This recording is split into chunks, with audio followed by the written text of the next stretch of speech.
Hi, second grade. I hope you guys had a great first week last week of doing hybrid school.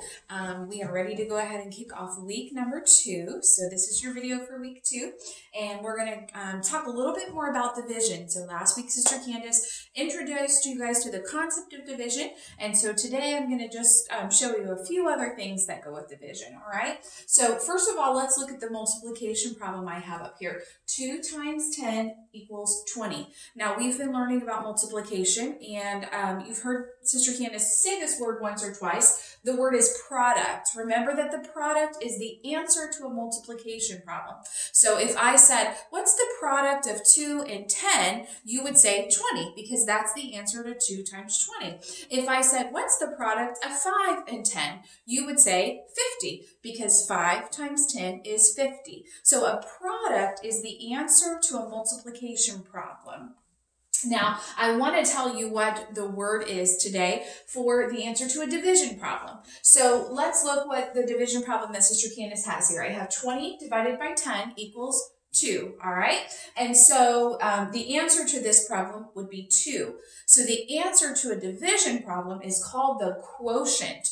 So if I said, what's the quotient of 20 and 10? Then you would say 2.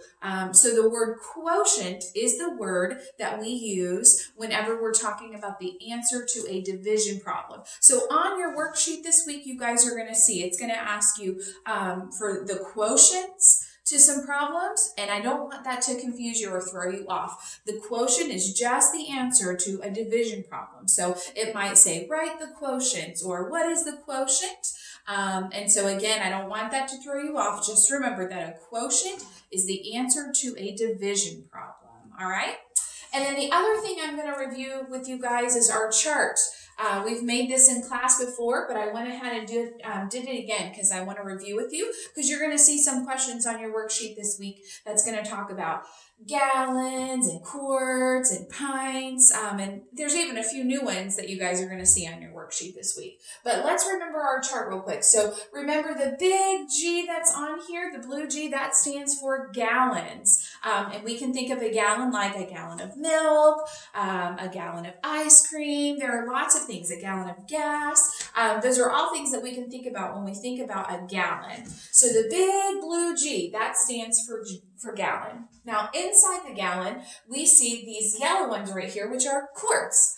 All right, the Q stands for quart. We see that there are 1, 2, 3, 4 quarts. That means we would need 4 quarts to make 1 gallon. So if I had 4 quarts of milk, I also have 1 gallon of milk, because there's 4 quarts in a gallon.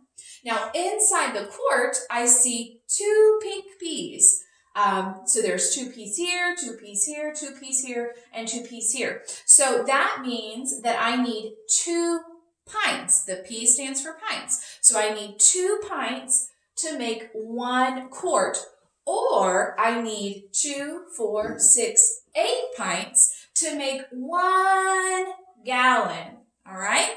And then inside the peas, we see some little green C's inside there. And so those C's stands for cups. And so we can see that inside 1 pint, there are 2 cups. All right. And so in a gallon, there would be 2, 4, 6, 8, 10, 12, 14, 16 cups in a gallon. So remember our chart. Use that this week, even if you need to pause this video and then go get your worksheets and look at them so that you can use this chart to help you if you need to. You can do that. Now, there are going to be a few things new on your worksheets this week. Just look at the top and it's going to give you some explanation about those things. And then, of course, ask mom and dad as well at home to help you if you have any questions. And again, you can always call Sister Candace if you need to ask me any questions. I hope you guys are having lots of fun learning at home. I do miss being in class with you guys. I love you, and I will see you guys next week.